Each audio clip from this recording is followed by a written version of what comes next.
Baik, sebelum memulai kuliah umum, kami akan membacakan beberapa hal yang perlu diperhatikan selama kuliah umum berlangsung. Pertama, peserta diharapkan telah masuk ke room Zoom 15 menit sebelum acara berlangsung. Kedua, peserta dapat mengganti nama dengan format Audi_kelas_nama lengkap. Ketiga, peserta diharapkan untuk menggunakan pakaian sopan dan tetap kondusif selama acara berlangsung. Keempat, peserta yang mengikuti kuliah umum melalui Zoom Meeting diwajibkan untuk mengaktifkan kamera dan menggunakan virtual background yang telah disediakan. Kelima, seluruh peserta yang mengikuti kuliah umum hari ini dapat mengajukan pertanyaan melalui kolom chat atau komentar dengan format tanya _nama _pertanyaan secara ringkas. Ketujuh, peserta mengisi presensi di akhir acara. Selanjutnya, peserta tidak diperkenankan mengaktifkan mikrofon tanpa disilakan, mengajukan pertanyaan yang memprovokasi serta mengandung sara, serta menyebar link Zoom kepada pihak yang tidak berkepentingan. Baik, selamat pagi dan selamat datang kepada teman-teman Diploma 4 Akuntansi Sektor Publik, Manajemen Keuangan Negara, serta Manajemen Aset Publik 2021. Tetap semangat dimanapun teman-teman berada. Terima kasih telah bergabung dalam Zoom Meeting kali ini. Hadirin disilakan mengambil posisi senyaman mungkin karena acara akan segera berlangsung.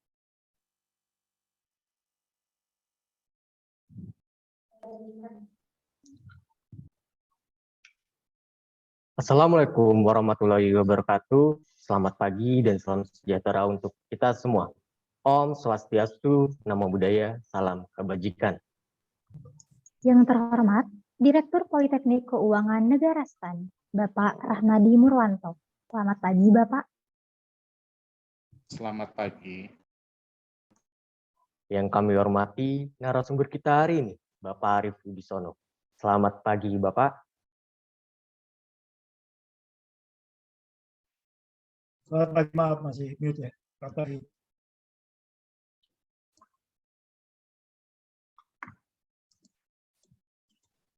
Yang kami hormati moderator kita pada hari ini, Bapak Aditya Wirawan. Selamat pagi, Bapak. Selamat pagi, Mas Aji. Kami hormati Bapak Ibu dosen maupun pejabat di lingkungan Politeknik Keuangan Negara STAN yang hadir pada pagi hari ini. Serta yang kami banggakan, teman-teman peserta yang berbahagia yang telah bergabung bersama kami melalui Zoom Meeting ini. Kami ucapkan selamat pagi, selamat datang dalam acara Kuliah Umum Hukum Perdata dengan tema Perkembangan Hukum Perdata, Dahulu, Sekarang, dan Akan Datang. Bersama saya Rismala dan rekan saya Mufti Aji Panuntun, yang akan menemani teman-teman dari awal hingga akhir kuliah umum nanti. puji syukur tidak lupa kita panjatkan kepada Tuhan Yang Maha Esa, karena atas izinnya lah kita dapat berkumpul secara daring dalam keadaan sehat walafiat. Sebagai tanda atas rasa syukur dan segala nikmat yang telah kita terima, dan untuk kelancaran acara, marilah kita undurkan kepala sejenak untuk berdoa. Berdoa, kami silakan.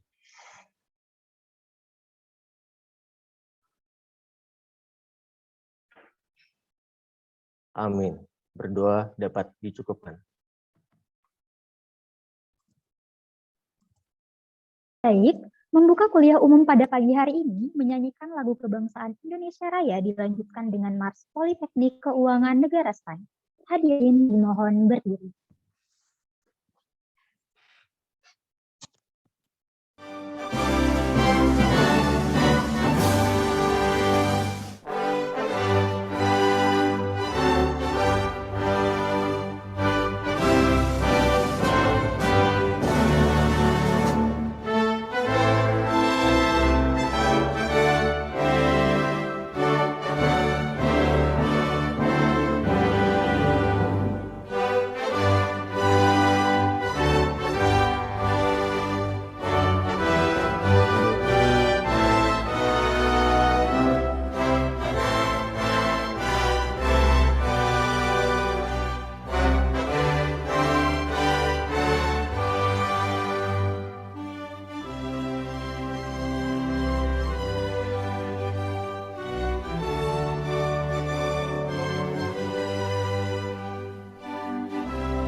terus maju menjunjung Pancasila, harapan bangsa di pundak kita.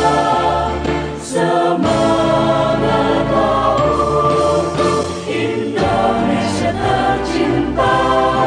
Politeknik Keuangan Negara STAN, berbakti meraih cipta mulia demi kejayaan bumi persada kita. Penuhi panggilan Nusa Indonesia tercinta.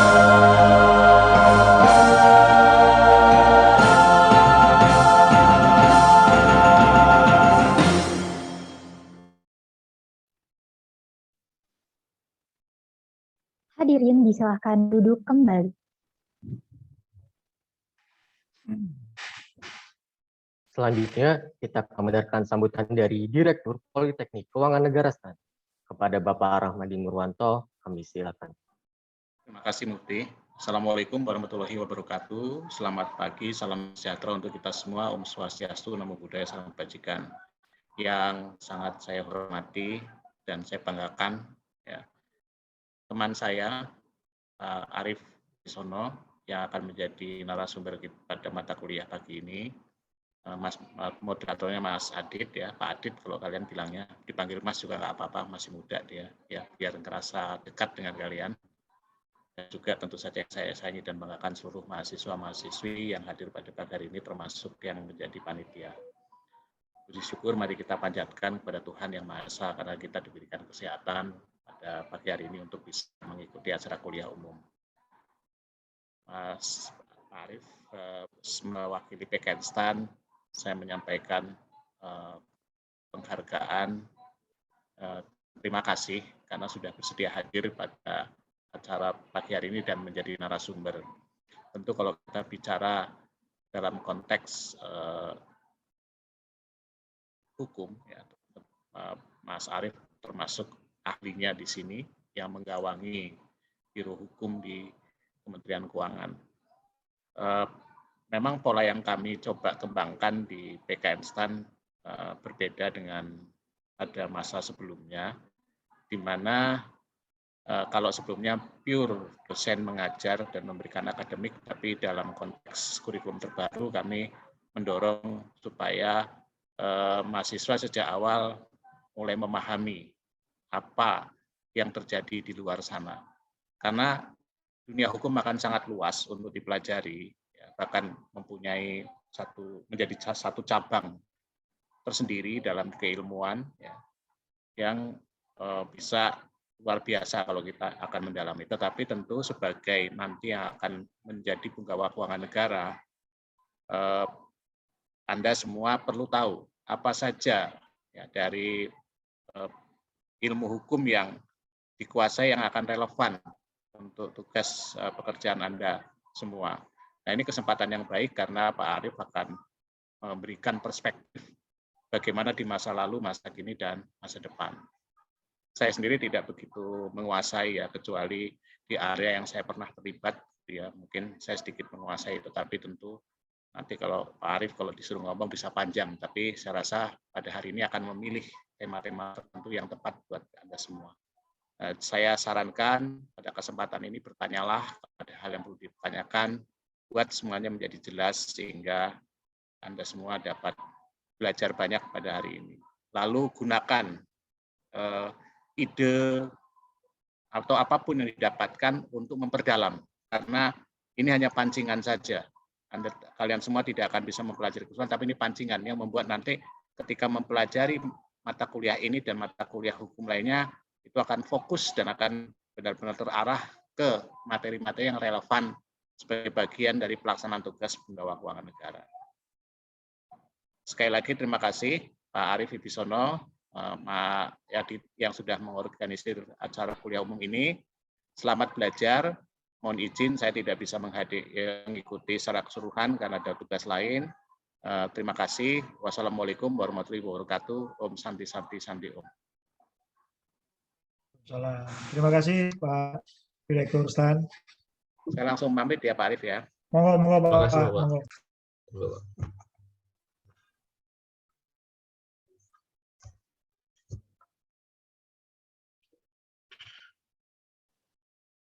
Selanjutnya memasuki acara yang sudah kita nantikan, yaitu pemaparan materi oleh narasumber kita yang sangat luar biasa. Betul sekali, Aji. Dengan tema perkembangan hukum perdata dahulu, sekarang, dan akan datang, pasti menimbulkan pertanyaan ya, gimana sih perkembangan hukum perdata di negeri ini, terutama pada masa pandemi COVID-19 yang kehadirannya tidak pernah direncanakan sebelumnya. Semua rasa penasaran kita pastinya akan terjawab pada kuliah umum dan diskusi kita pagi hari ini, yang akan dipandu oleh moderator kita, Bapak Aditya Wirawan. Sebelumnya, izinkan kami untuk membacakan kurikulum vitae dari moderator kita.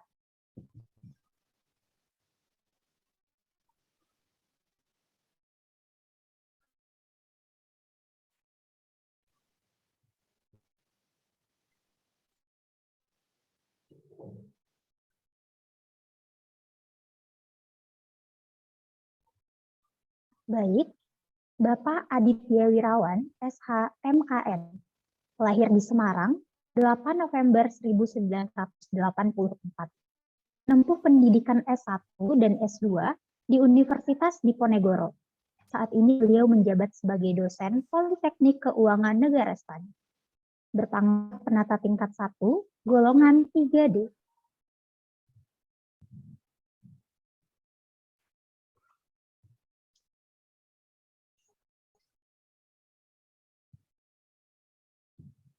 Dan moderator kita yang luar biasa sudah bersama kita di sini, tentunya sudah sangat siap untuk memandu pemaparan dan juga diskusi kita pada pagi hari ini.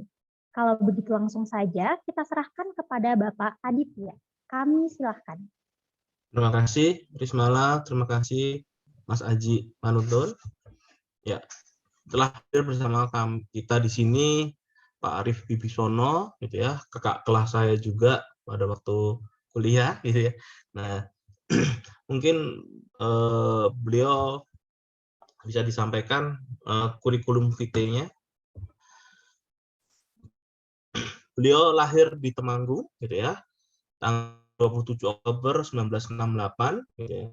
Kemudian riwayat pendidikan S1 Hukum Universitas Diponegoro, gitu ya, kakak kelas dari saya.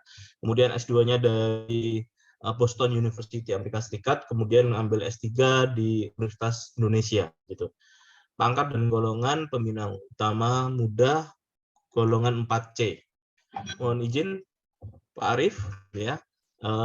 Ini terkait dengan materi hari ini mengenai perkembangan hukum perdata dahulu dan sekarang dan akan datang. Ini memang sangat menarik, Pak Arief. Jadi pandemi COVID-19 ini menyebabkan perubahan mindset dan perubahan hukum perdata itu sendiri yang semula saling bertemu akhirnya dalam bentuk digital dan akhirnya banyak sekali aset-aset digital, kemudian ada perkembangannya adalah kontrak digital dan sebagainya.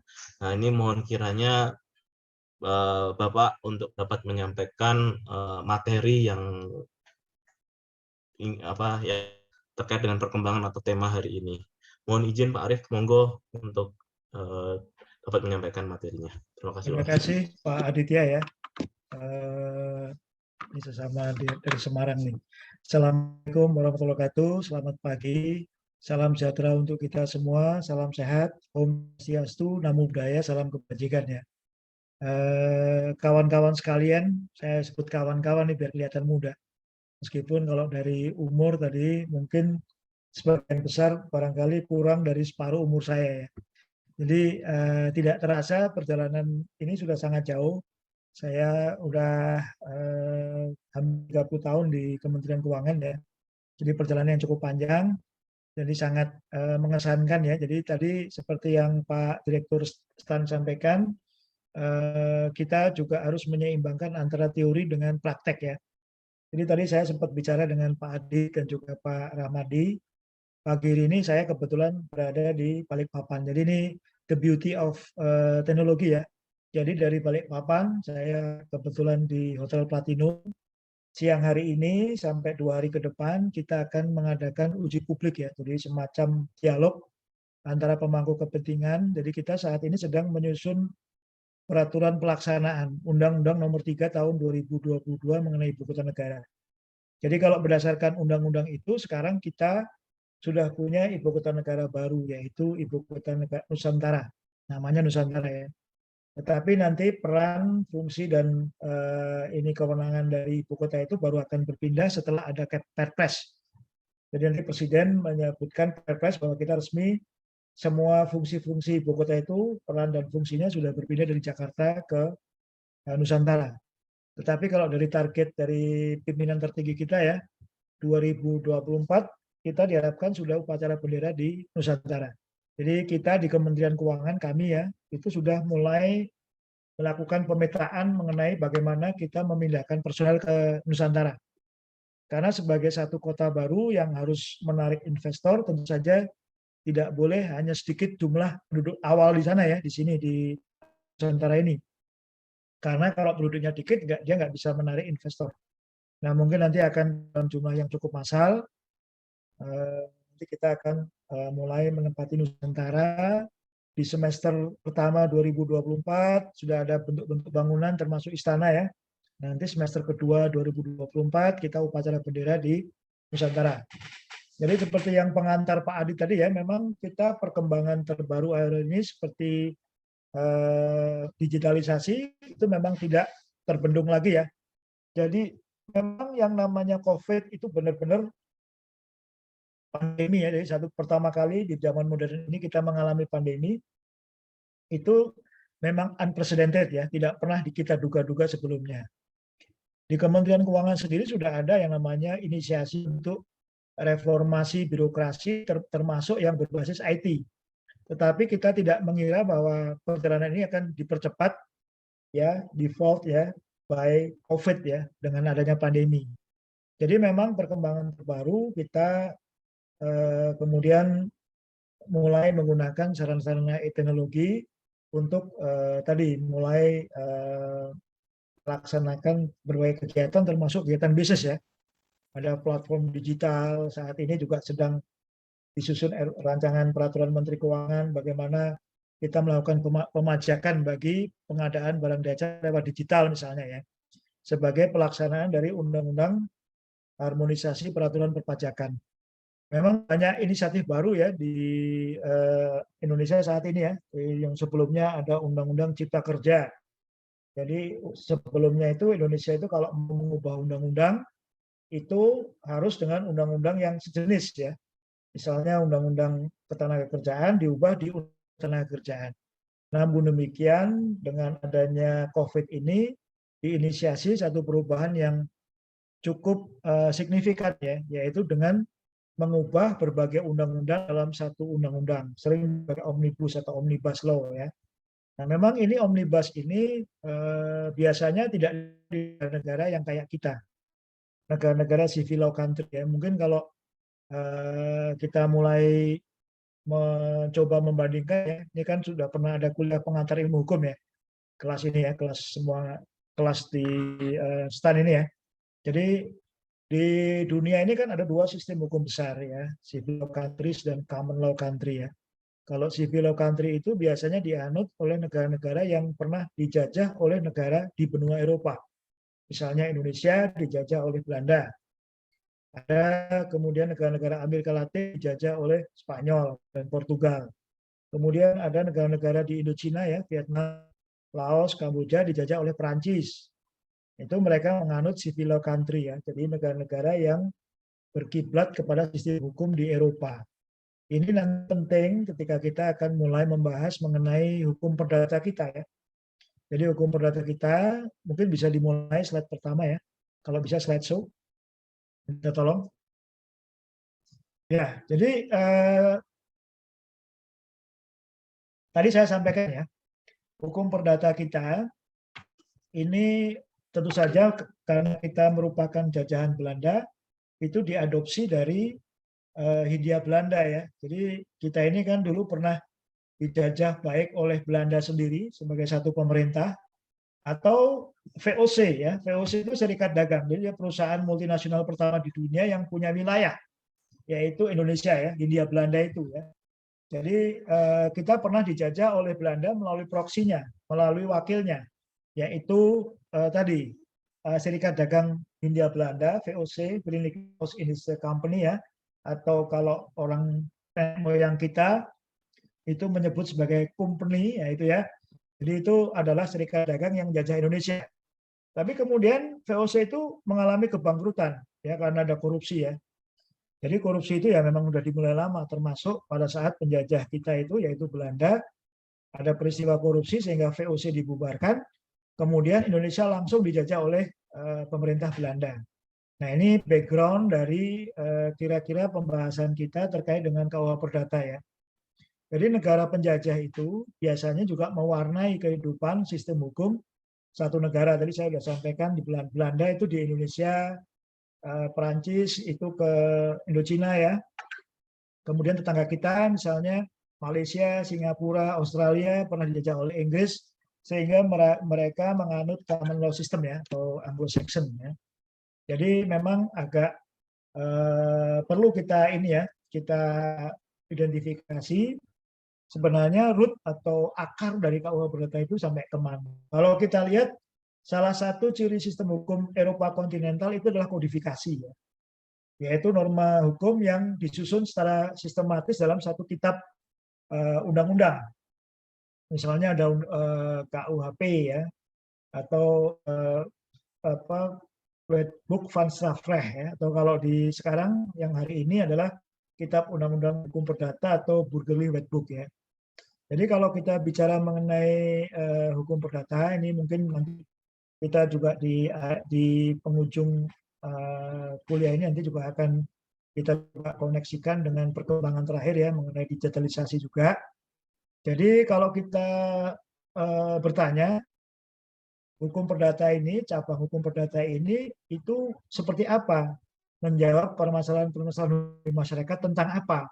Nah, ya, itu yang tentu saja nanti kita akan coba telisik ya dari semenjak konsepsinya.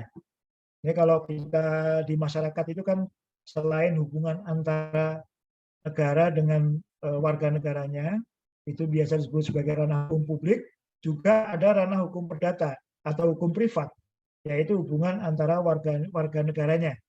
Ya, jadi kalau kita perhatikan kebutuhan itu dulu memang KUH Perdata ketika dia menjadi Burgerlijk Wetboek di Belanda itu memang diniatkan untuk tadi ya menjangkau hubungan antara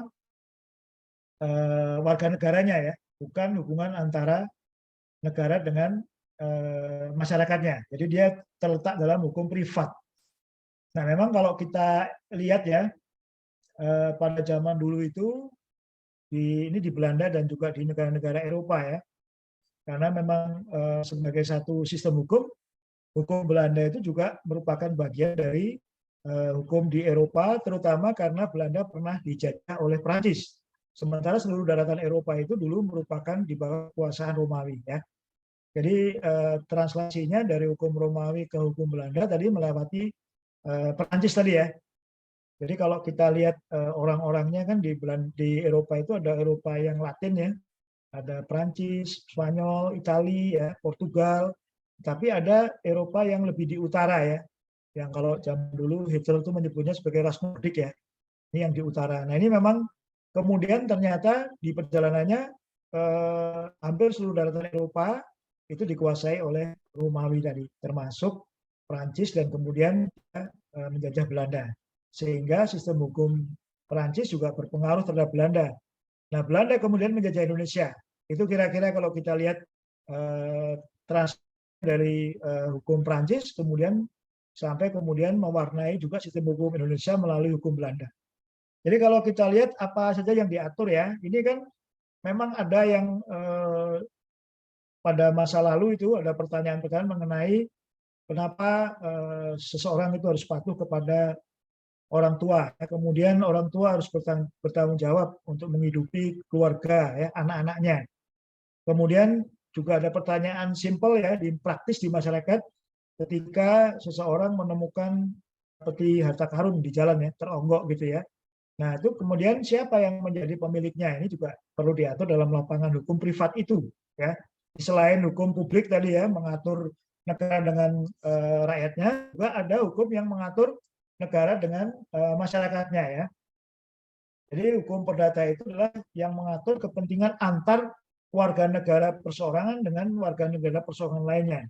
Nah, yang disebut sebagai perseorangan itu tidak hanya orang per orang atau yang kita sebut sebagai orang dalam artian alam ya, naturally person, tetapi juga orang dalam artian pengertian hukum, yaitu badan hukum. Di Indonesia, badan hukum itu antara lain perseroan terbatas, koperasi, dan yayasan ya. Jadi badan hukum itu adalah orang yang di-create oleh hukum. Dia mampu membawa dirinya sebagai subjek hukum, mampu melakukan perikatan ya dengan pihak lain, dan dia seperti orang ya, tetapi yang di-create oleh hukum. Dia mempunyai res figur atau bentuknya ada, gitu ya. Kembali ke kita ya. Jadi kenapa setiap orang harus menghonor atau memenuhi perjanjiannya, itu yang kemudian perlu diatur dalam lapangan hukum perdata tadi ya. Jadi ini kira-kira pertanyaan di awal dahulu ya, ketika di Perancis juga mulai dipikirkan mengenai kode sivil, kode penal ya, mengenai kitab undang-undang hukum perdata, kitab undang-undang hukum pidana, Wetboek van Strafrecht tadi, KUHP pidana, dan KUH perdata, Burgerlijk Wetboek ya. Itu kira-kira ketika kita melihat posisi hukum perdata dalam tata pergaulan sehari-hari. Jadi dia merupakan hukum yang mengatur kepentingan antar warga negara, yang satu ya perseorangan tadi bisa badan hukum tidak orang per orang, dengan warga perseorangan lainnya. Ya itu kira-kira ketika kita membicarakan mengenai KUH perdata. Next slide.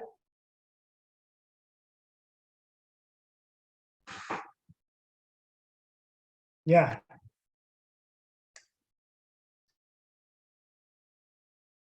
Indonesia yang sering kita pegang ya, itu adalah buku ini, Hukum Perdata ini, karya Prof. Subekti.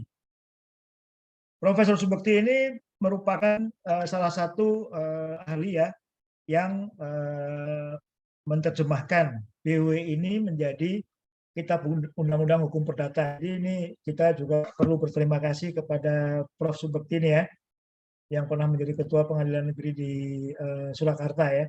Jadi beliau menerjemahkan KUH perdata ini, BW tadi ya, Burgerlijk Wetboek tadi yang di bawah, menjadi kitab undang-undang hukum perdata Indonesia.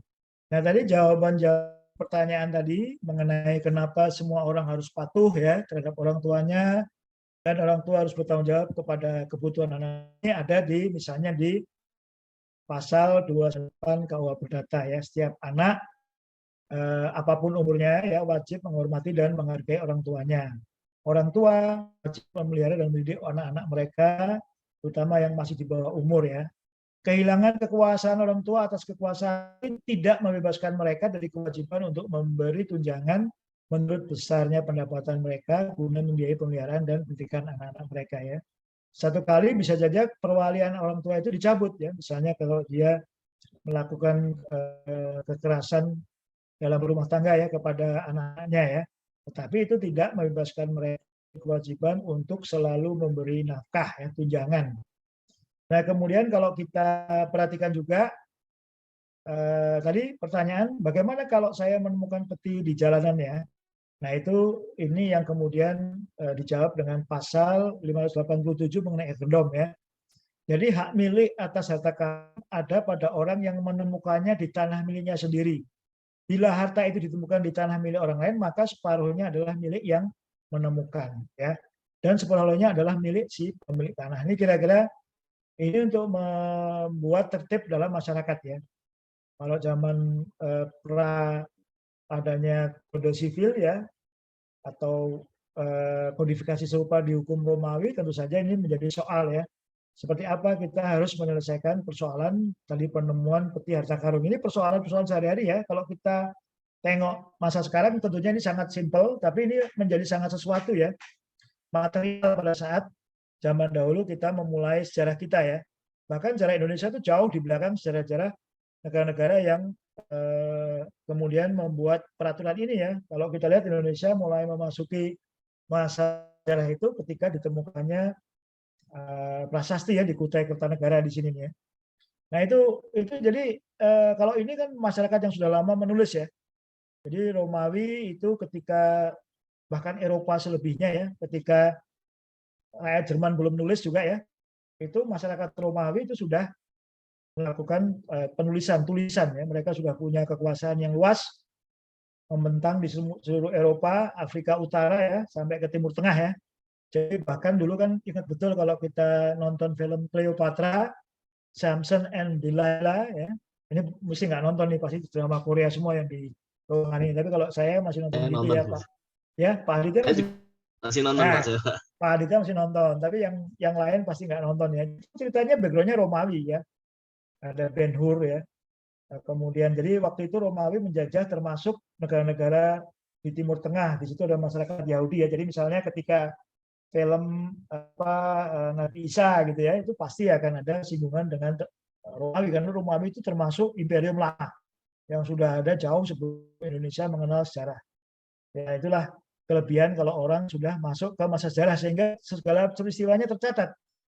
Indonesia apa yang terjadi di tahun sebelum Masehi pasti belum tercatat karena kita belum memasuki masa sejarah, masa menulis tadi.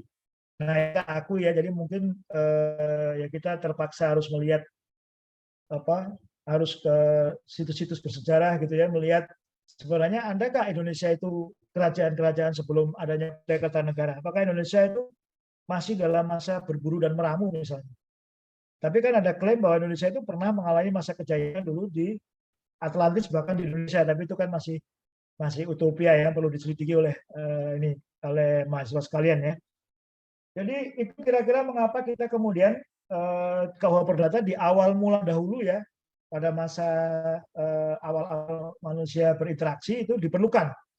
Nah kemudian juga ada yang kita sebut nih asas ini ya, asas ini berlaku di semua lapisan kehidupan ya, termasuk dalam kehidupan antar negara, yaitu asas Pacta Sunt Servanda ya, yang berarti adalah perjanjian itu menjadi hukum bagi para pihaknya.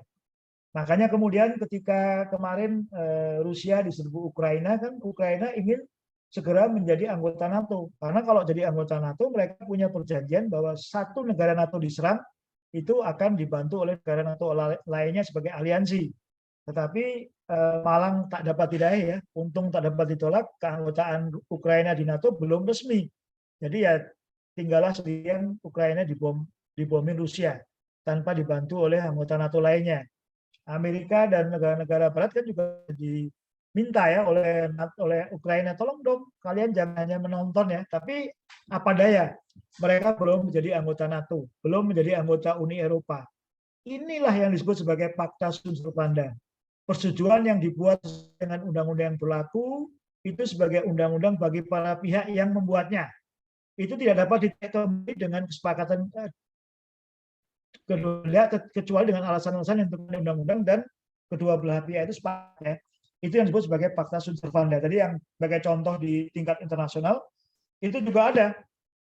Jadi kemudian ada perjanjian Taiwan dan Amerika ya.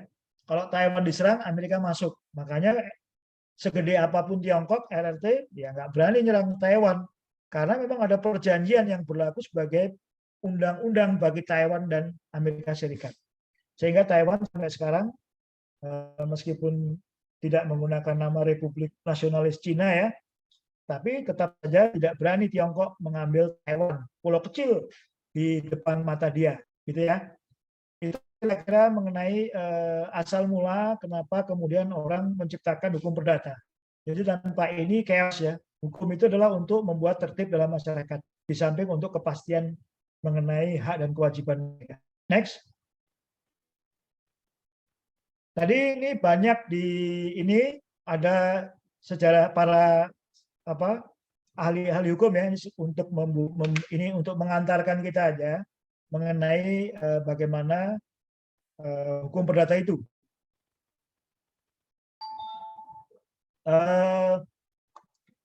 Ya, hukum perdata itu adalah jus privatum ya. Jadi hukum perdata atau private law itu adalah, sebentar ya, ini kok ada kamu hotel tintong-tintong sebentar ya. Monggo Pak, silakan Pak.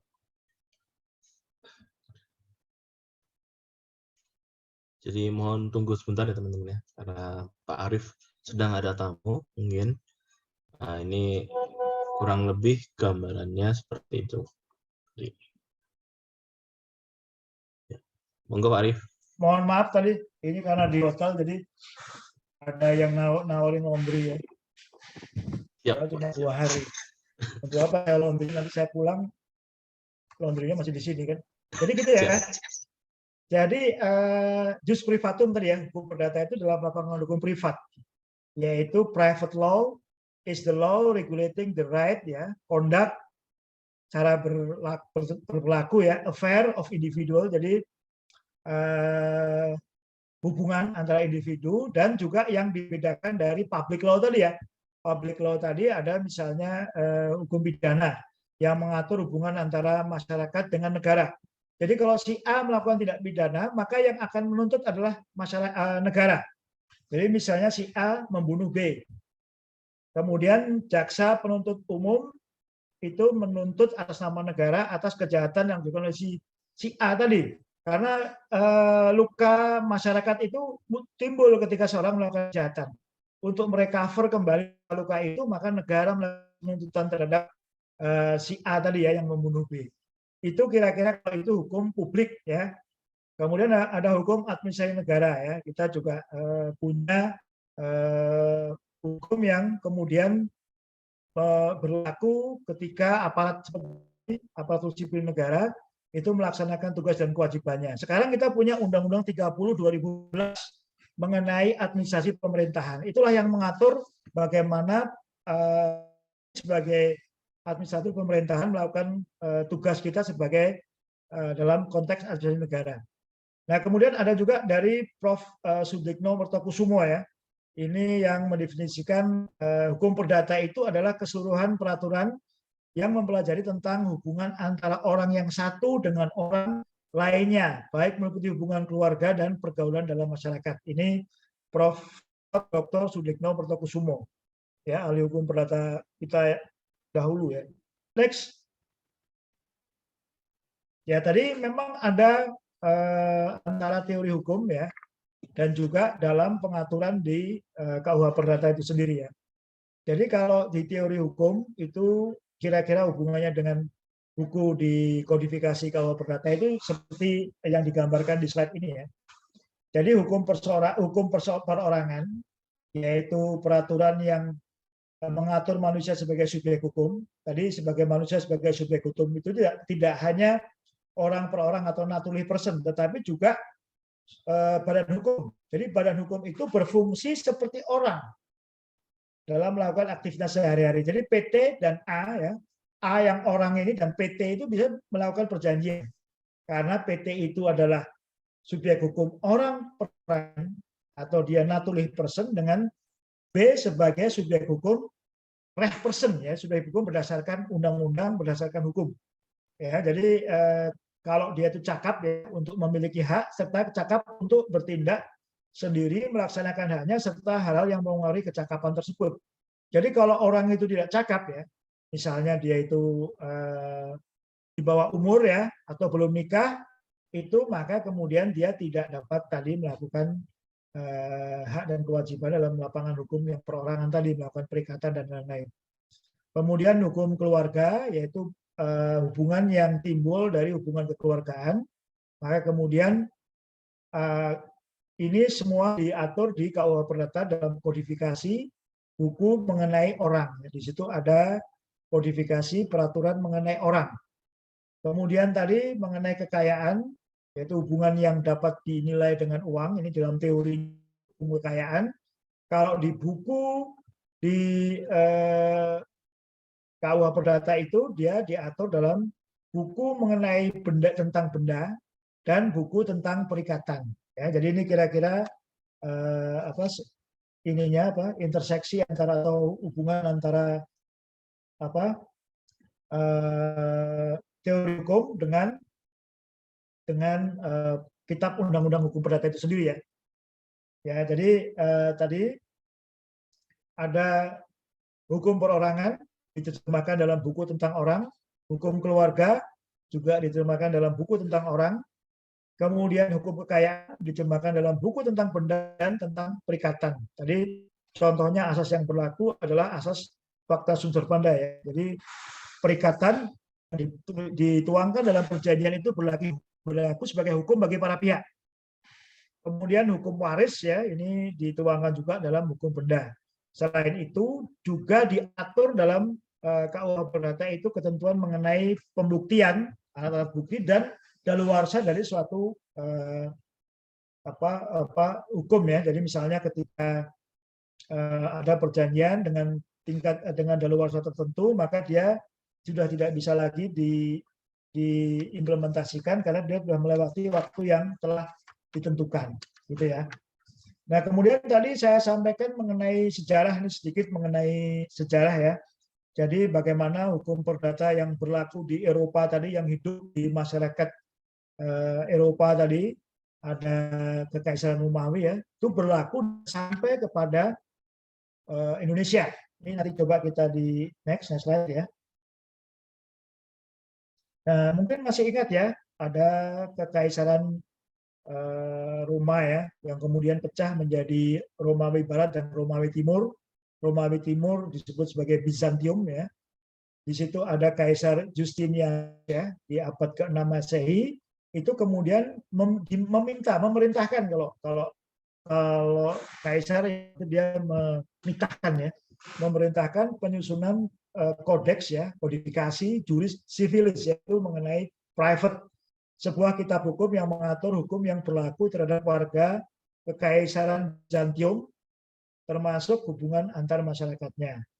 Kodeks juris civilis tadi dibagi menjadi 4 ya, yaitu kodeks Justinianus Digesta, kumpulan tulisan hukum para juris ya, digest ya, kayak misalnya Reader Digest gitu ya. Kemudian institutiones ya, perihal status perorangan, kebendaan dan perbuatan, dan novelae yaitu berisi pembaruan atau hukum bagian lainnya. Pada era selanjutnya, Kodeks Juris Civilis ini menjadi inspirasi bagi kodifikasi hukum perdata di daratan Eropa pada umumnya ya. Next slide. Ini satu episode dalam pemerintahan Prancis yang sangat terkenal ya, karena waktu itu Napoleon Bonaparte, saya bukan orang Prancis beneran, orang dari sini ya, Sardinia ya, pulau kecil ya. Nah itu kemudian dia itu menguasai Prancis dan ganti Kaisar Prancis di situ ya. Dia kemudian melakukan reform, yaitu menghasilkan kitab undang-undang hukum yang disebut sebagai Napoleon Code ya, atau Kode Napoleon. Kode Napoleon tadi juga terdiri dari 4 buku yang mengatur mengenai hukum perorangan, kebendaan, kepemilikan, acara perdata. Pembagian buku tersebut terinspirasi dari pembagian oleh Justinianus tadi ya, bagian institutiones dalam Kodeks Juris Civilis. Kode Napoleon ini bukan satu-satunya kodifikasi hukum perdata pada masanya. Ada namanya Codex Maximilianus Bavaricus Civilis ya, Bavaria ya. Kemudian Allgemein Landrecht dan West Galician Code yang merupakan kodifikasi hukum pertama di daratan Eropa. Namun kemudian penaklukan Napoleon atas negara-negara di benua Eropa termasuk Belanda membuat pengaruh dari Napoleon Code tadi atas kodifikasi hukum perdata di negara-negara tersebut, termasuk di wilayah jajahannya yaitu Hindia Belanda saat itu atau Indonesia saat ini ya. Next.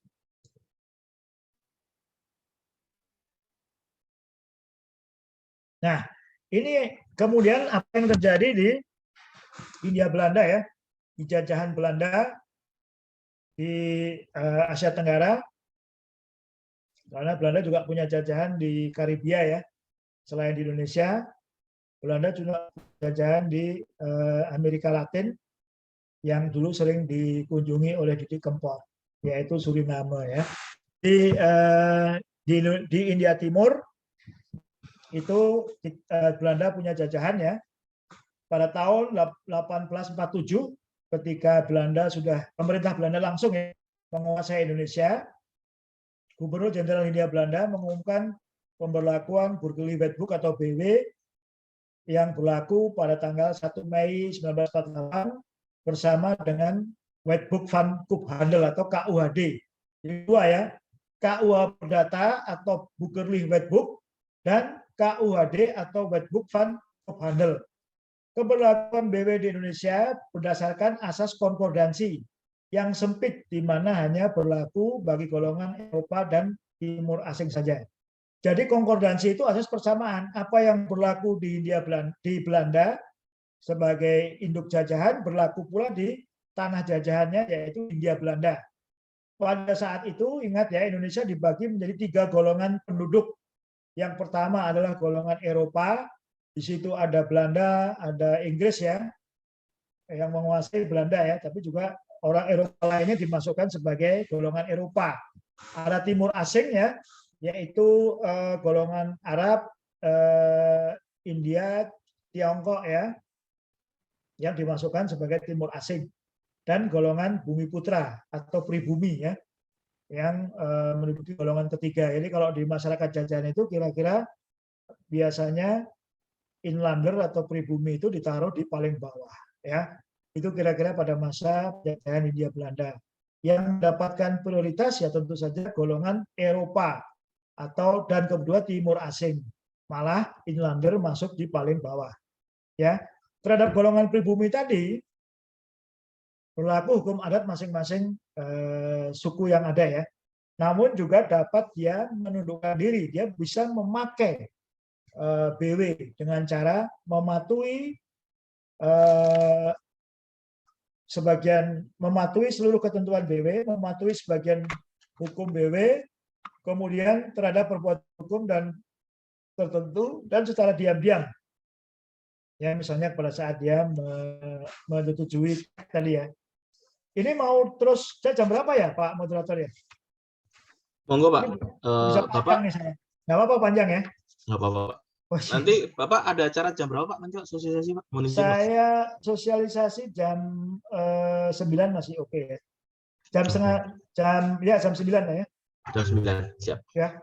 Ini kan sampai jam berapa? Jam 9.10. Jam 9.10 Pak rencana. Oke. Ya, ini saya percepat aja ya nanti supaya ada yang bisa bertanya ya. Iya Pak. Ya, Siap. jadi ini tadi ya Napoleon Bonaparte, kemudian ada Gubernur Jenderal Hindia Belanda. Nah, kemudian masuklah kita menjadi Kitab Undang-Undang Hukum Perdata Indonesia. Ya, next slide. Jadi pada saat kita melakukan Undang-Undang Dasar 45 itu ada namanya ketentuan peralihan. Ketentuan peralihan itu adalah ketentuan yang berlaku untuk memotret apa yang sudah berlaku saat ini dan bagaimana cara kita memperlakukan ke depan. Nah, pada saat adanya ketentuan peralihan, pasal 2 Romawi aturan peralihan, itu segala badan negara, peraturan yang masih ada itu langsung berlaku sebelum diadakannya yang baru menurut Undang-Undang Dasar 45. Ya, kemudian di pasal 4 aturan peralihan mengatur sebelum MPR, DPR, DPA dibentuk menurut Undang-Undang Dasar 45 ini, segala kekuasaan sementara dijalankan oleh Presiden dengan bantuan Komite Nasional atau dulu disebut sebagai Komite Nasional Indonesia Pusat atau KNIP ya. Nah, kemudian berdasarkan pasal 4 aturan peralihan Undang-Undang 45, keberlakuan peraturan di masa penjajahan termasuk BW, kemudian Wetboek van Koophandel, kemudian strafrecht atau Kitab Undang-Undang pidana KUHP itu berlaku kemudian ketika kita ada penegasan kembali oleh Presiden dalam PP nomor 2 tahun 45 tanggal 10 tahun 45. Next.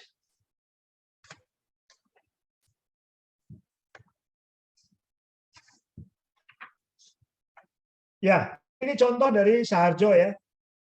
Menteri Kehakiman ke-11. Ini bagaimana cara kita memandang BW tadi atau KUH Perdata.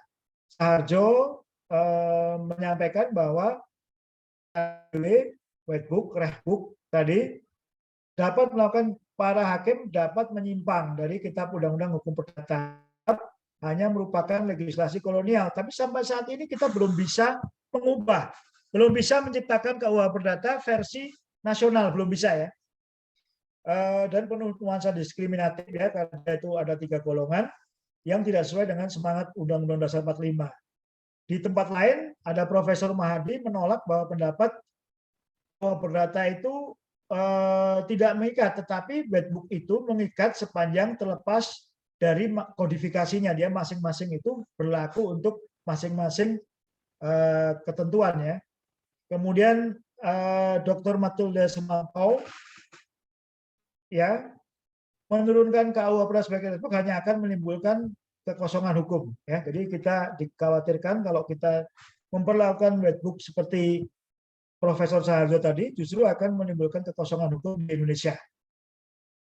Bahkan ada surat Mahkamah Agung yang mencabut beberapa ketentuan di KUH Perdata. Misalnya ketentuan bahwa wanita itu tidak cakap hukum, itu sudah dicabut dengan SEMA nomor 3 tahun 63. Nah, SEMA tadi memberikan nuansa bahwa memang KUH Perdata itu hanya sekedar rehbuk aja, sebagai kumpulan kitab saja yang bisa tadi yang hakim juga bisa menyimpanginya. Ini contoh dari beberapa pakar setelah Indonesia merdeka ya.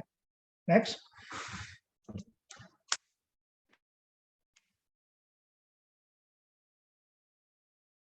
Jadi ini untuk mempermudah pembahasan kita ya. Antara kodifikasi dengan istilahnya modifikasi. Ini lebih kepada bahasa umum untuk mencoba untuk membandingkan antara kodifikasi yang dihasilkan pada masa Hindia Belanda yang dibawa pada masa awal kemerdekaan dengan beberapa ketentuan hukum yang diatur di KUH Perdata, tetapi kemudian sudah ada undang-undangnya tersendiri. Jadi yang KUH Perdata itu merupakan kodifikasi, ya seperti Codex Juris Civilis Justinianus atau Napoleon Code. Itu merupakan kumpulan pemikiran hukum juga kodifikasi, dia dalam bentuk satu kodifikasi. Nah, kemudian dalam perjalanan Indonesia Merdeka, beberapa materi pengaturan di KUH Perdata itu sudah diambilin, tidak berlaku lagi.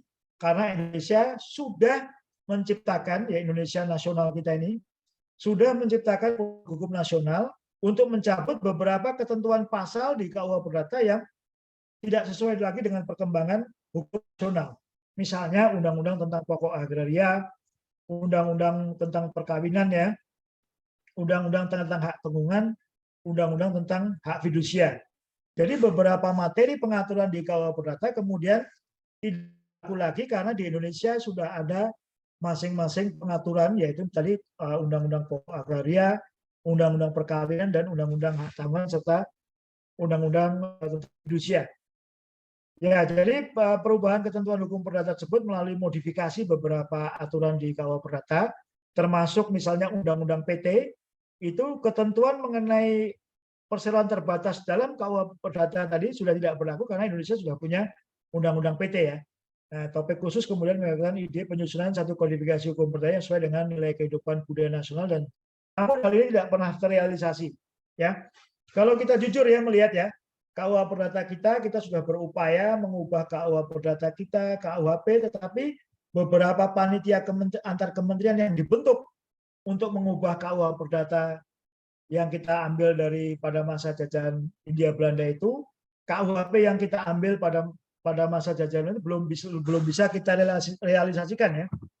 Contoh yang seru misalnya ketika kita akan mengubah Kitab Undang-Undang Hukum Pidana atau Strafrecht ya. Itu beberapa materi kemudian menahan kita untuk segera mengundangkan Undang-Undang KUHP hasil pembentukan nasional. Saya pada zaman mahasiswa itu ya, saya jadi mahasiswa hukum tahun 87, itu sudah ada panitia atau antar kementerian, dosen saya Pak Muladi dan Pak Barda, itu sudah menginisiasi anggota tim ya, mengenai perubahan Kitab Undang-Undang Hukum Pidana nasional, tetapi sampai saat ini belum bisa mengubah atau mencabut KUHP hasil bentukan Belanda itu ya. Jadi sekarang kita masih menggunakan KUHP Belanda itu karena KUHP nasional yang sedang kita susun itu rupanya masih menjadikan polemik ya. Misalnya ketentuan apakah perlu kita mengatur ketentuan mengenai santet. Ya, contohnya yang kemudian polemiknya sangat panjang. Itu ya kira-kira ya, bahkan KUH Perdata belum bisa kita ubah. Satu-satunya yang berhasil kita ubah itu adalah Indise Kontabiliteit Wet atau ICW.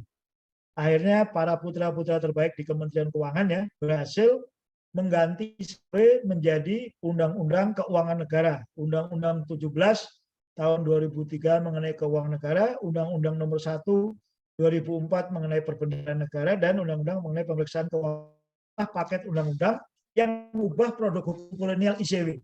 Tapi di lapangan lain belum bisa. Itu kira-kira ya. Next slide. Ya.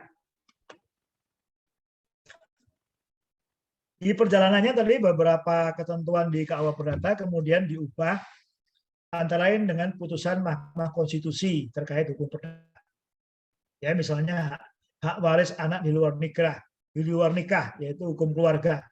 Pasal 863 KUH Perdata hanya membolehkan pemberian sepertiga harta waris terhadap anak di luar nikah sepanjang diakui oleh ayahnya. Ya, ingat ya, sepanjang dia diakui ayahnya. Hal ini ditegaskan kembali dalam pasal 43 Undang-Undang Perkawinan yang menyatakan bahwa anak yang dilahirkan di luar perkawinan yang sah hanya mempunyai hubungan perdata ibunya dan keluarga ibunya.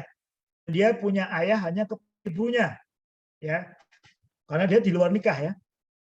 Mahkamah Konstitusi dalam putusan 46 tahun 2010 menyatakan bahwa anak di luar kawin, di luar nikah tadi tidak hanya punya hubungan perdata dengan ibu keluarga ibunya, tapi dia mempunyai hubungan perdata dengan ayah atau keluarga ayahnya dapat dibuktikan berdasarkan ilmu pengetahuan dan teknologi ya, ada tes DNA ya, dan atau alat bukti lain menurut hukum laki-laki tersebut adalah ayah dari anak di luar nikah tersebut, di luar kawin tersebut ya. Ini contoh yang kemudian melengkapi bacaan kita terhadap perdata. Akibatnya ya, pengakuan ayah dari anak di luar nikah tidak lagi menjadi syarat perolehan hak waris bagi anak di luar nikah. Hal ini menimbulkan polemik di masyarakat yang menganggap bahwa putusan tersebut tidak sesuai dengan nilai-nilai agama dan budaya masyarakat Indonesia ya. Jadi kalau di hukum Islam misalnya anak di luar nikah itu bernasab atau berketurunan referensinya kepada ibunya, bukan kepada ayahnya ya. Kenapa salah sendiri kenapa nggak nikah kalau mau punya anak ya. Jadi kalau memang ini ya dia tidak punya bin, nggak bisa pakai bin ya. Jadi misalnya si A bin Mufti ya nggak bisa karena di luar nikah, gitu ya. Ini contoh dari perkembangan hukum perdata dikaitkan dengan putusan Mahkamah Konstitusi. Kemudian juga dengan Undang-Undang Fidusia. Sertifikat jaminan fidusia memiliki kedudukan yang sama dengan putusan pengadilan. Sehingga kreditur sebagai pemegang jaminan fidusia dapat melakukan eksekusi tanpa harus melalui pengadilan. Namun demikian, melalui putusan 8 2019, Mahkamah Konstitusi menyatakan bahwa eksekusi jaminan fidusia tetap harus melalui putusan pengadilan guna menghindari aksi sepihak dari pihak-pihak dalam perjanjian. Di Undang-Undang Fidusia sudah disebutkan bahwa tanggungan fidusia itu mempunyai kekuatan eksekutorial, tetapi ini dibatalkan oleh Mahkamah Konstitusi. Ya, putusan ini juga mengundang polemik di masyarakat yang menganggap bahwa putusan tersebut telah menghambat proses penyelesaian hubungan antar para pihak dalam perjanjian fidusia. Nah, kemudian melalui putusan 2 2021 MK menyatakan bahwa eksekusi jaminan fidusia melalui penetapan pengadilan adalah alternatif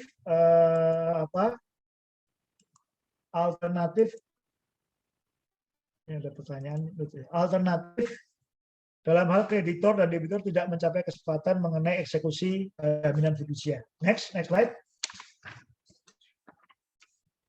Nah, ini ya. Kemudian ada mengenai force majeure atau force majeure ya. Ini keadaan kahar. Ya, pada tanggal 13 April 2020 dan Kepres 12 tahun 2020 Presiden menetapkan bencana non alam penyebaran COVID-19 sebagai bencana nasional. Nah, penetapan pandemik tersebut kemudian menimbulkan anggapan bahwa pembatalan kontrak dapat dilakukan berdasarkan klausula force majeure. Anggapan tersebut kemudian menjadi polemik mengingat dampaknya pada pemenuhan perikatan dalam kontrak swasta maupun pemerintah. Nah, Menko Polhukam Mahfud MD memberikan penjelasan atas polemik yang terjadi tersebut. Menurutnya, force majeure pandemi COVID-19 tidak serta-merta dapat menjadi alasan pembatalan kontrak atau penghindaran pemenuhan kewajiban karena alasan force majeure tadi. Mahfud menjelaskan dalam teori hukum terdapat dua jenis force majeure, yaitu yang absolut dan relatif. Force majeure absolut adalah kejadian yang secara mutlak. Misalnya ada bencana alam yang mengakibatkan pabrik-pabriknya itu kemudian terbakar atau kena bencana, itu mutlak ya. Seperti musnahnya bangunan yang dijadikan jaminan kontrak karena bencana alam di Palu 2012 itu menyebabkan amblesnya atau likuifasi ya, hilangnya aset-aset tadi, maka disebut force majeure. Sedangkan yang relatif adalah perubahan keadaan tetapi masih ada alternatif yang dapat disubstitusikan yang terjadi ketika pandemi COVID-19 tadi ya. Force majeure itu apa? Force majeure itu adalah keadaan kahar ya. Suatu keadaan yang diatur dalam 1245 KUH Perdata yang memungkinkan debitor membayar ganti rugi, tidak harus membayar ganti rugi karena alasan-alasan bencana alam, keadaan yang memaksa tadi ya. Nah, ini contoh lagi ya.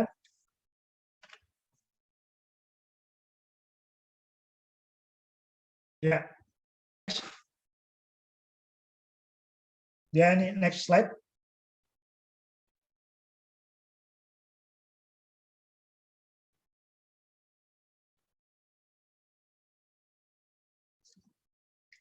Ya, tadi ada peraturan OJK yang terkait dengan penyebaran coronavirus ya.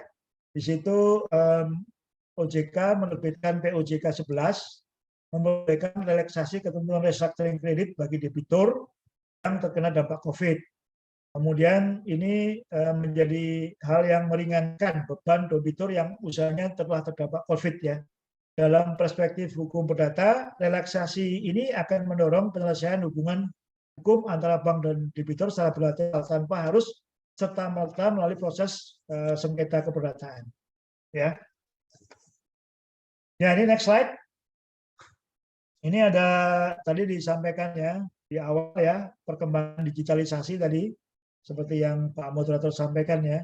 Ini kemudian ada artificial intelligence, kita menggunakan blockchain ya. Kemudian pandemi COVID-14 yang membatasi mobilitas masyarakat itu mempercepat proses digitalisasi, kemudian ada aktivitas jual beli online, termasuk kita ketika kita pesan makanan ya. Kemudian model bisnis di era digital ini variatif dan tadi memakai platform termasuk ya. Kemudian pemotongan proses proses bisnis tadi yang mestinya memutar-mutar ya. Ini kemudian harus dilakukan ya. Kemudian tadi ada dompet digital, kemudian munculnya Bitcoin ya, NFT ya. Ini bagaimana tanggapannya? Next slide. Ya.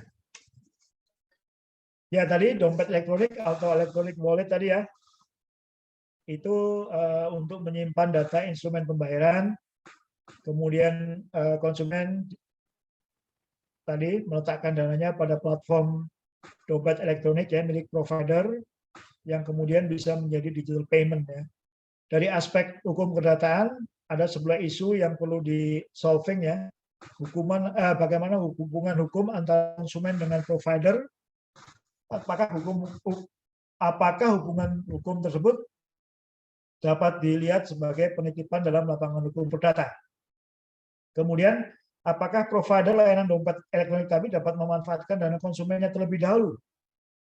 Dalam hal dana konsumen yang terdapat dalam dompet elektronik itu hilang, bagaimana pertanggungjawaban dan kehilangan dana tersebut? Ini yang perlu mendapatkan perlindungan hukumnya. Next. Termasuk adanya non-fungible token, ya, yang pada intinya adalah berupa teks, video, musik yang dianggap memiliki nilai ekonomis ya, yang timbul dari aktivitas kepemilikan karya tersebut dengan memanfaatkan teknologi blockchain sehingga dapat dinilai sebagai sebuah aset digital. Misalnya satu gambar karya seni yang berasal dari tadi karya digital. Sebagai sebuah fenomena baru, NFT masih mengundang skeptisisme ya, masih mengundang penilaian yang cukup negatif ya, ada yang negatif ya. Apakah NFT ini merupakan objek kebendaan perdata yang dapat dimiliki dan dialihkan atau hanya sekedar satu klaim atau suatu karya digital belaka. Bagaimana cara pengalihan hak atas NFT ini ya? Apakah NFT juga dapat diwariskan seperti hukum waris tadi yang kita bicarakan? Next slide. Nah, ini apa yang bisa kita petik dari pelajaran pagi hari ini, yaitu hukum perdata itu tadi disebut sebagai hukum privat yang mengatur mengenai hak perorangan, kebendaan dan perikatan, dan mengatur hubungan antara orang per orang ya, bukan ranah publik.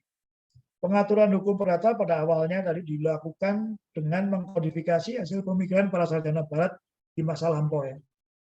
Kemudian terdapat semangat untuk kodifikasi Justinianus, kemudian Napoleon, kemudian Hindia Belanda, Indonesia ya. Lembaga yudikatif tadi termasuk membentuk arah perkembangan hukum perdata. Ada putusan Mahkamah Konstitusi, ada surat edaran Mahkamah Agung. Di masa pandemi COVID ya, isu perkembangan hukum perdata ini fokus pada ranah hukum perikatan yang menyebabkan hubungan hukum antara kreditor dan debitur. Perlu pengkajian yang terus-menerus ya, respon hukum perdata dalam menanggapi migrasi aktivitas masyarakat ke dunia digital yang begitu cepat, masif, dan dinamis ya. Saat ini misalnya pengaturan mengenai izin satu perusahaan jasa keuangan yang bergerak di bidang digital ya, termasuk di sana misalnya mengenai peer-to-peer lending gitu ya, itu memang belum ada pengaturan setingkat undang-undang. Nah, ini menjadi tantangan bagi regulator di Indonesia, termasuk OJK, untuk memberikan tadi izin mengenai pembiayaan berbasis digital, peer-to-peer lending, dan beberapa produk-produk digital yang disampaikan tadi yang terkait erat dengan lapangan hukum perdata. Nah, itu kira-kira yang bisa saya berikan pagi hari ini, dan kalau ada pertanyaan silakan mungkin Pak Moderator bisa menyampaikan, dan nanti kita coba diskusi mengenai hal-hal yang ditanyakan tadi ya. Silakan Moderator. Ya, terima kasih Pak Arief. Beli applause teman-teman. Ini sangat menarik sekali pembahasan hari ini untuk perkembangan hukum perdata dahulu, sekarang, dan akan datang, begitu ya. Di dalam pertanyaan ini, kalau nggak salah di dalam chat itu ada sekitar lebih dari 10 Pak Arief. Jadi tidak semuanya cukup kita bahas kelihatannya Pak. Jadi iya nih, ternyata cepat ya waktunya ya. Saya juga pengen ngomong banyak nih karena pertemuannya kan jarang ya. Iya, tapi ya udahlah, karena waktunya nanti kapan-kapan kan saya juga ngajar juga, nanti bisa disambung di di perkuliahan juga, nggak apa-apa. Ya, siap. Ini mungkin saya izin Pak, saya bacakan saja Pak supaya mempercepat. Ini pertanyaan dari Mas Tiawan dari Prodi ASP 23 gitu ya. Izin bertanya Bapak mengenai aturan KUH Perdata. Saat ini KUH Perdata dinilai banyak pasal yang masih kurang sesuai dengan kebudayaan dan kondisi sosiologi masyarakat Indonesia. Tetapi menghindari kekosongan hukum, maka KUH Perdata masih tetap digunakan. Apakah KUH Perdata ini ke depan akan benar-benar diperbarui secara keseluruhan atau disempurnakan, dan mungkin belum disesuaikan dalam KUH Perdata, dan serta polemik apa saja yang akan muncul mengenai KUH Perdata nasional yang berusaha untuk memperbarui KUH Perdata yang saat ini ada. Ini pertanyaan yang pertama Pak. Mau satu-satu atau semua dikumpulkan aja? Oh, ini sudah ada sekitar 10. Ya, monggo. Ini baca dulu sekitar ini, nanti biar kita ini. Ini yang masih dalam, ya Pak. Mohon izin, ini masih temanya masih sama. Dan pertanyaan dari Mbak Sartika gitu ya. Belum dapat mengubah KUH Perdata Belanda, lantas apa saja yang menjadi tantangan yang dihadapi dalam pembentukan hukum nasional sebagai pengganti Kitab Undang-Undang Hukum Perdata Belanda? Bagaimana proses pengajuannya, apakah dipengaruhi oleh rezim yang berlaku? Kemudian, apakah ada kemungkinan bahwa Indonesia di masa depan akan dapat menciptakan dan merumuskan hukum nasionalnya? Ya, ada kemungkinan. Bagaimana pendapat Bapak terkait hal tersebut? Gitu. Ini masih dua tema yang sama Pak, terkait dengan masa lampau, gitu Pak. Mohon izin. Lanjut Pak. Kemudian yang ketiga yaitu terkait dengan bagaimana suatu kasus yang merupakan ranah hukum perdata dapat diproses menjadi ranah pidana. Ini sudah tema yang berbeda Pak. Jadi bagaimana sih prosesnya ketika di situ ada penipuan 378 pidana dan hubungannya ke perdataan. Jadi utang piutang begitu, Pak. Penyelesaiannya apakah berlapis atau bagaimana? Terus ada pertanyaan dari Dobel begitu ya, terkait dengan asas konkordansi, Pak. Diketahui berjalannya hukum tersebut belum sepenuhnya sesuai dengan asas yang telah ditegaskan tersebut di dalam KUH Perdata pasal 4 Aturan Peralihan Undang-Undang Dasar 45 menegaskan kembali hukum yang berlaku di masa penjajahan di Peraturan Pemerintah Nomor 2 Tahun 45 yaitu BW tersebut. Pertanyaan saya, mengapa Bank Indonesia telah melakukan BW? Padahal pelaksanaannya pada masa lalu banyak mengalami penyimpangan. Apakah ada perbaikan penyempurnaan isi BW sehingga sesuai dengan berlaku di Indonesia? Ini bagaimana sih? Apakah mungkin gitu ya? Ini pertanyaan dapat dilakukan perubahan terhadap BW tersebut gitu. Kemudian terkait dengan ini Mas Afan Sanif mengatakan bahwa contoh hukum perdata adalah perkawinan. Dalam perkawinan masa yang menimbulkan konsekuensi atau hubungan hukum antara suami dan istri atau orang tua, serta berkaitan pula dengan harta perkawinan. Apakah akibat hukum perkawinan tersebut terhadap hubungan suami istri dan orang tua serta harta kekayaan, Pak?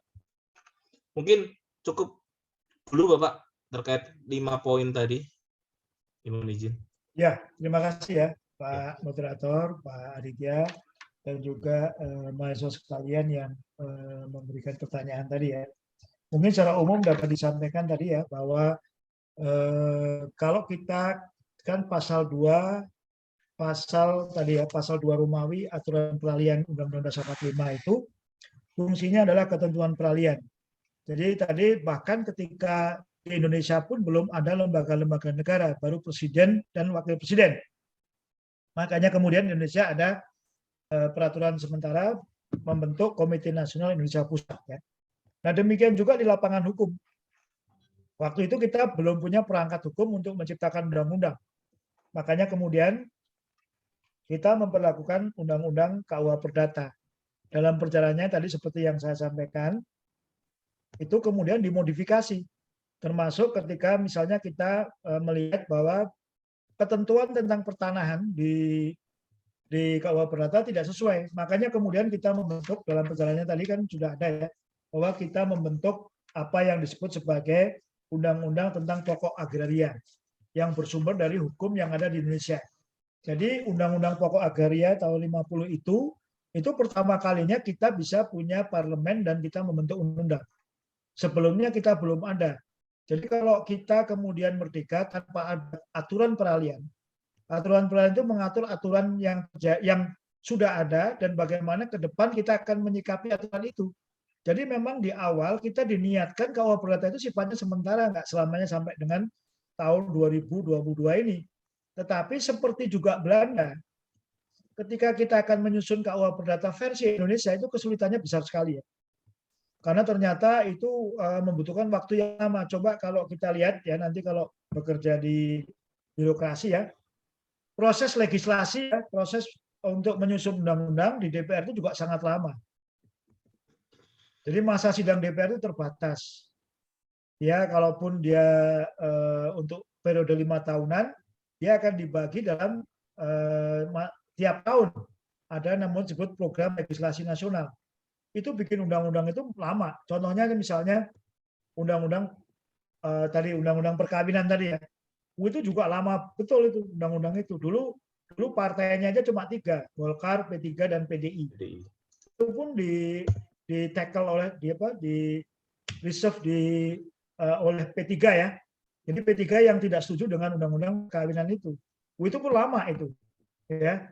Jadi untuk membentuk undang-undang memang kita sadari lama. Jadi kalau sama sekali kita tidak mengadopsi kitab undang-undang baik KUH Perdata, kemudian KUHP tadi, dan ICW, ya ICW itu berlaku untuk Kementerian Keuangan, waktu itu juga berlaku dari hukum Belanda. Tetapi ICW berhasil kita ubah dalam 3 paket undang-undang keuangan negara. KUHP ini belum, tetapi dinopotin. Jadi misalnya ada ketentuan mengenai tindak pidana pencucian uang, ketentuan mengenai undang-undang korupsi itu jadi yang undang-undang atau pasal mengenai korupsi dan yang pencucian uang nggak ada ya di KUHP, itu ditambahkan juga. Jadi boleh saja kita Jadi meskipun kita tidak mencabut seluruhnya, tetapi pada dasarnya kita menyesuaikan perlahan-lahan dengan perkembangan hukum nasional tadi ya. Undang-undang pertanahan, Undang-undang Pokok Agraria tadi mencabut beberapa ketentuan tentang pertanahan di KUH Perdata. Undang-undang perkawinan mencabut ketentuan-ketentuan di KUH Perdata mengenai perkawinan. Undang-undang hak tanggungan itu juga mencabut ketentuan mengenai jaminan di KUH Perdata. Gitu ya. Jadi memang kalau kita tidak memperlakukan langsung KUH Perdata itu ada kekosongan hukum. Terus aturannya kita pakai ketentuan apa? Itu kalau kita berpikir mengenai ketatanegaraan ya. Meskipun itu sangat minimalis dan dulunya berlaku dimaksudkan sebagai ketentuan hukum untuk golongan pertama tadi, yang golongan Eropa tadi, tetapi itu masih bisa kita lakukan dengan segala modifikasinya ya. Jadi di perjalanannya ketika kita udah punya parlemen, kita membentuk undang-undang pokok agraria. Tapi sebelum itu ada, sekitar tahun 45 sampai tahun 49, Indonesia itu ada perang kemerdekaan 1 dan 2. Bayangkan kita bikin undang-undang ya, nggak mungkin ya. Bahkan ibu kota kita pun juga pindah ke Jogja, pindah ke mana? Ke Bukit ya. Ya mana mungkin kita bikin undang-undang, wong punya presiden aja lari kemana-mana kok ke Jogja, perang gerilya ya, pemberontakan di daerah ya. Ingat ya kemarin kan pemerintah Hindia Belanda itu baru mengakui ya,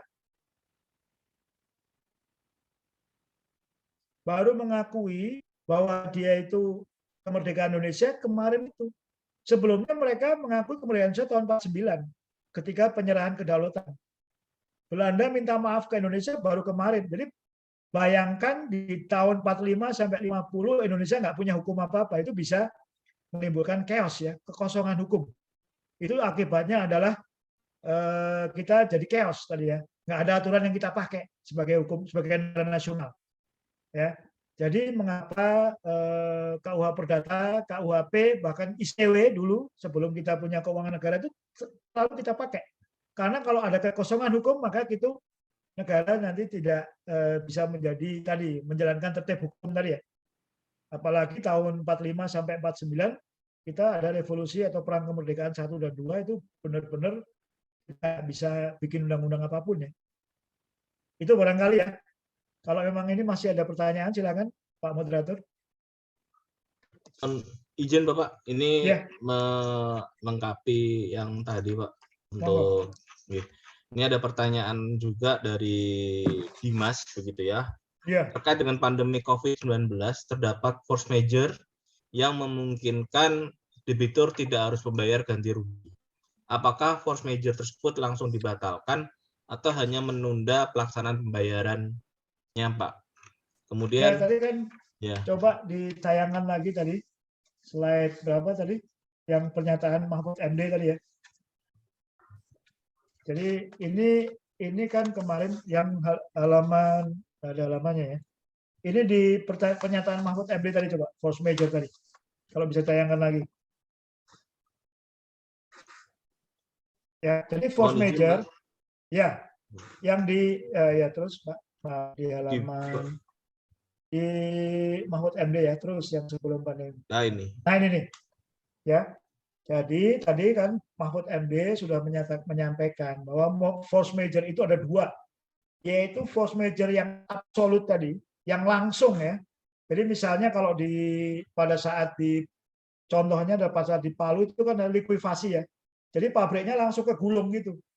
Nah itu force major yang absolut. Tetapi dia memahami bahwa pandemi COVID-19 itu bukan force major yang absolut. Karena dia masih akan masih ada sesuatu yang bisa dilakukan, tidak immediate ya. Jadi misalnya ditunda seperti OJK tadi. OJK tadi perjanjian kreditnya ya.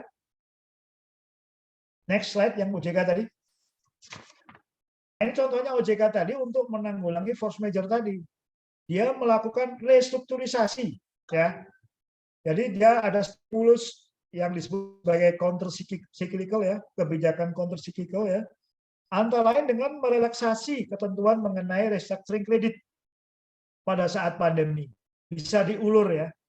pandemi ini kan bukan berarti mati benar-benar ya. Tadi kan kalau yang namanya absolut ya, force major absolut itu adalah langsung dia itu misalnya pabriknya kegulung gempa bumi atau likuifasi kemarin di Palu kan gulung tanahnya ya. Nah itu adalah force major absolut. Kalau tadi yang menurut Pak Mahfud tadi ya, ada force major yang relatif ya, itu masih bisa ada alternatif yang dapat disubstitusikan, yaitu melalui tadi kompensasi ditunda atau di restructuring seperti adanya di PER-OJK nomor 11 2020. Jadi kita bisa menunda pembayaran. Itu ya. Jadi bukan membatalkan pembayaran. Teorinya begitu ya, force major, tapi kemudian oleh Mahfud MD kita tolong dipahami, ada yang disebut sebagai absolut. Kalau pabriknya kebakar, kemudian bencana alam tadi. Tetapi kalau dia itu pandemi, itu tidak langsung, dia masih ada upaya lain yang bisa diikhtiarkan, termasuk yaitu dengan melakukan restructuring ini ya di peraturan OJK. Gitu ya, kira-kira ya. Ya. Izin Pak, ini ya. untuk yang tema akan datang ini Pak. Untuk akan datangnya ada pertanyaan yang menarik nih Pak. Yang pertama yaitu terkait dengan bagaimana pengadilan mengurus masalah hukum perdata yang dasar hukumnya belum ada di dalam KUH Perdata, misalnya pelanggaran hukum yang berkaitan dengan NFT. Apakah kemungkinan dimunculkan dalam hukum perdata yang baru dalam prosesnya? Itu yang pertama. Yang kedua yaitu beberapa tantangan yang akan dihadapi hukum perdata di masa mendatang, khususnya di era digital. Apakah pengkajian dilakukan tidak hanya melihat di negara lain sebagai acuan, ataukah karena perbedaan sistem hukum mengakibatkan Indonesia belum mengacu dengan hukum di negara lain? Mohon izin Pak. Terima kasih Pak. Ya, jadi memang persoalan digital ini kan persoalan semua negara ya.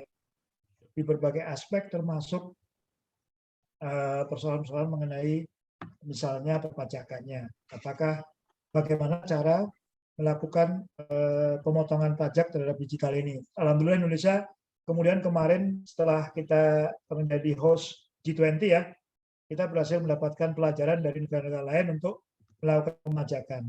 Nah, kalau di NFT ini tadi hakim bisa aja salah satu pendekatan perdata ya. Jadi hakim itu tidak harus menunggu adanya peraturan, dia itu bisa melakukan res finding. Hakim itu bisa melakukan tafsir ya. Tadi misalnya yang dikemukakan di paparan tadi, misalnya NFT dianggap sebagai objek kebendaan. Tapi tadi kan pertanyaannya adalah apakah NFT itu masih bisa masuk di objek kebendaan? Bisa saja hakim kemudian menafsirkan itu objek kebendaan, boleh saja. Jadi adanya penemuan hukum atau res finding oleh hakim itu wajib. Jadi jangan sampai hakim menolak perkara hanya karena nggak ada aturannya, nggak boleh. Ya. Itu yang disebut sebagai res finding atau penemuan hukum. Itu di paparan saya tadi, itu nanti pilihan, ini pilihan karena kita bukan hakim ya.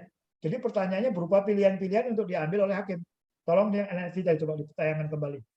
Ini mau ini pertanyaan-pertanyaan itu di NFT tadi itu bisa menjadi pilihan hakim untuk ya yang tadi gambarnya itu. Hakim boleh. Ini kan karena saya bukan hakim ya. Saya bertanya apakah NFT merupakan objek kebendaan. Bisa aja kita sebagai hakim menafsirkan bahwa NFT itu objek kebendaan, boleh. Bagaimana cara pengalihan hak NFT? Apakah NFT dapat diwariskan? Bisa. Dan membuat putusan bahwa NFT dapat diwariskan, boleh. Ya, itu kira-kira ya. Jadi ini pertanyaan karena bentuknya adalah hipotetikal, kira-kira putusan hakim itu akan mirip-mirip pertanyaan seperti ini. Jadi persoalan NFT ini persoalan semua negara di dunia ini perkembangan baru. Nah kalau memang belum ada aturannya ya boleh saja hakim itu menafsirkan atau res finding tadi. Karena hakim pada dasarnya tidak boleh menolak perkara hanya karena tidak ada ketentuan peraturan undang-undangannya. Gitu ya? Siap. Ya Pak, mohon izin. Ya. Ya. Ya. Ini pertanyaan terakhir kali Pak, ini terkait dengan kasus yang sedang trending saat ini gitu Pak. Ya. Ini terkait dengan perkembangan zaman hukum perdata sangat dibutuhkan dan diperlukan. Perubahan regulasi akan dapat menangani permasalahan yang ada di dalam masyarakat. Misalnya seperti akhir-akhir ini mengenai online trading binomo Pak, yang dipromosikan lewat YouTuber di Indonesia. Bagaimana hukum perdata berperan dalam trading ilegal tersebut? dan bagaimana mereka dapat ditindak secara hukum jika hukum perdata yang sebelumnya tidak mengatur hal tersebut. Gitu Pak. Jadi kasus Indra Kents dan teman-temannya itu Pak. Ya, sebenarnya kita itu sudah punya hukum. Jadi hukum perdata jangan dipahami hanya KUH perdata ya. Tadi saya sampaikan bahwa hukum perkawinan itu, kemudian ada undang-undang pertanahan, undang-undang hak tanggungan, ada undang-undang PE itu merupakan bagian-bagian dari hukum perdata. Tapi prinsip umumnya bisa kita gunakan. Ya.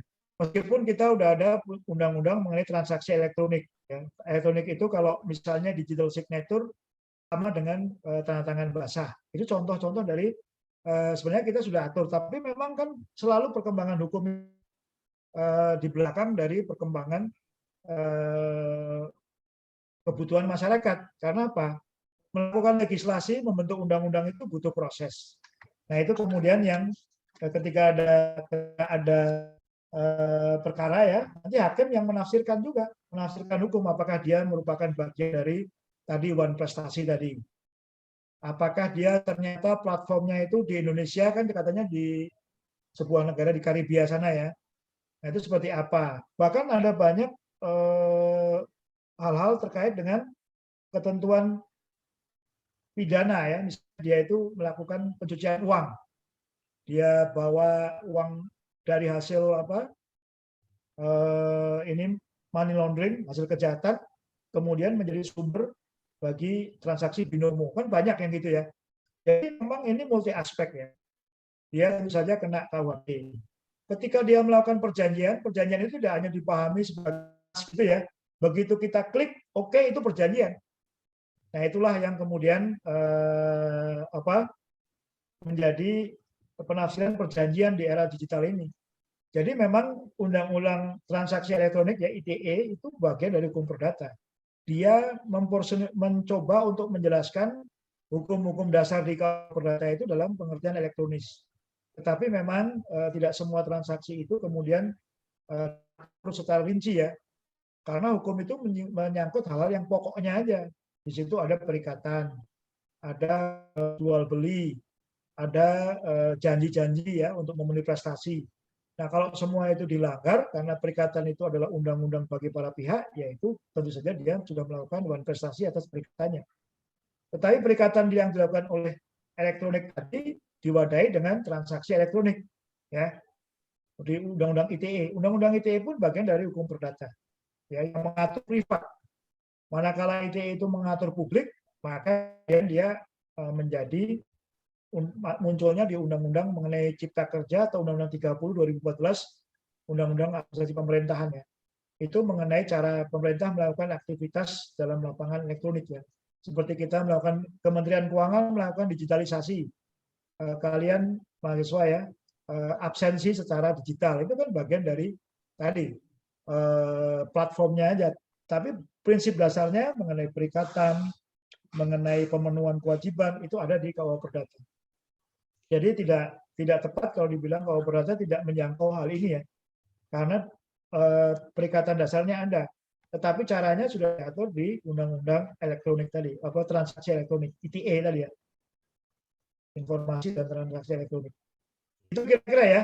Jadi terima kasih Pak Moderator, cukup panjang dan banyak ininya ya, banyak pertanyaan yang muncul dan saya terima kasih ini sudah diberi kesempatan untuk interaksi dengan calon pemimpin masa depan Indonesia ya. Jadi tadi yang paling mendasar adalah bahwa hakim itu tidak dapat menolak perkara ya.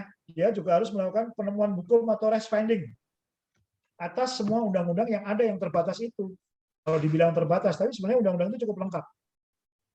Kalau kita pakai beberapa undang-undang, beberapa pasal ya.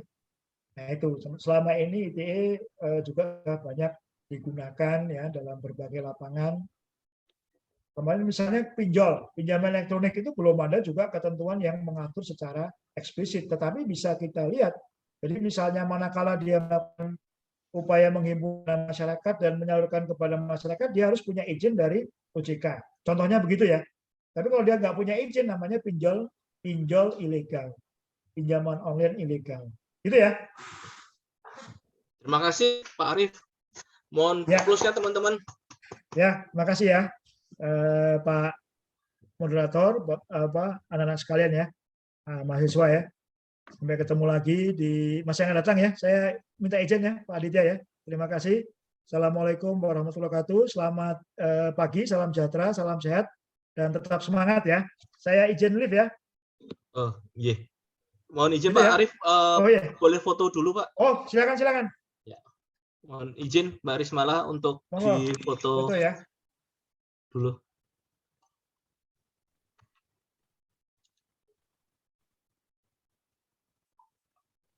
Ya Udah? Mbak Rismala.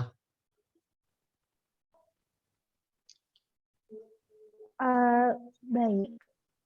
Abal akan diberikan dari saya, nanti saya akan menghitung 3, 2, 1, kemudian teman-teman dapat menahan senyumnya, kira-kira dalam 3 detik untuk teman-teman operator dapat mengambil gambar layar.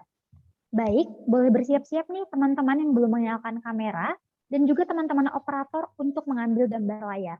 Hitungan dari saya mulai 3, 2, 1. Sekali lagi, 3, 2, 1. Baik, terima kasih. Ya, Terima oke, kasih Pak saya Arif. izin Mohon ya, maaf ini Pak ya, moderator, Bapak Ibu sekalian ya, Mbak Rismala ya. Terima Oke kasih. ya, saya izin ya. Oke ya. Terima kasih Pak. Oh siap Pak. Terima kasih. Pak Monggo, Ari. Pak Ibu Terima Dongaria. kasih, Saya Pak. izin ya. Iya Pak, monggo Pak. Monggo Pak. Jadi mohon izin teman-teman ya, tadi kuliah umum dari Pak Arif gitu ya. Dan pertanyaan-pertanyaan yang memang belum saya sebutkan di dalam perkuliahan ini atau kuliah umum ini sudah kami catat. Nanti akan saya sampaikan kepada para dosen untuk nanti bisa diskusikan di dalam ruang perkelasan gitu ya. Kemudian tadi dapat disimpulkan teman-teman ya, mohon izin tadi Pak Arif karena ada acara selanjutnya, ada agenda selanjutnya, maka ini dapat disimpulkan bahwa perkembangan hukum perdata itu sangat maju gitu ya, sesuai dengan perkembangan di dalam masyarakatnya. Ya, terkait tadi NFT, kemudian aset digital dan sebagainya, memang di sini peran hakim menjadi sangat sentral untuk membentuk aturan hukum ya atau peraturannya gitu ya. Sehingga ke depannya gitu ya, teman-teman bisa berdiskusi gitu ya selama 13 pertemuan yang akan datang mengenai hukum perdata dan kaitannya hukum perdata dengan keuangan negara begitu. Nah, tidak lupa saya mengingatkan kepada teman-teman semua gitu ya, kawan-kawan mahasiswa bahwa ada tugas pada pertemuan pertama itu yaitu membuat mind map ataupun komik berkaitan dengan materi hukum perdata begitu.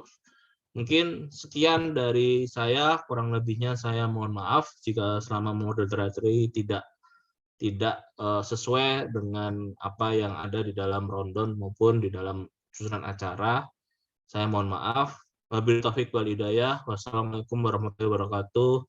Salam sejahtera. Om Swastiastu. Namo Buddhaya. Salam kebajikan. Selamat pagi. Terima kasih Pak Dusko. Terima kasih Mas Adit. Pak Duma. Terima kasih. Baik, terima kasih kepada Bapak Aditya. Senang sekali rasanya kita bisa mengikuti kuliah umum hari ini. Boleh dong teman-teman kasih virtual reaction-nya. Baik. Tadi kita sudah mengikuti pemaparan materi terkait hukum perdata dan juga diskusi yang sangat menarik karena kita bisa mendengarkan materi ini secara langsung dari praktisinya. Dan juga antusiasme dari teman-teman terlihat ya dari banyaknya teman-teman yang mengajukan pertanyaan kepada narasumber kita. Kami percaya semangat ini dapat menjadikan seluruh materi maupun ilmu yang telah diberikan dapat memberi manfaat kepada kita semua di sini. Betul sekali Mala. Dan akhirnya tibalah kita di penghujung acara kuliah umum hari ini. Kami mewakili segenap panitia yang bertugas, mohon maaf apabila terdapat kesalahan dan kekurangan selama acara berlangsung. Akhir kata, saya Rismala dan rekan saya Setiaji Panuntun. pamit undur diri. Wassalamualaikum warahmatullahi wabarakatuh.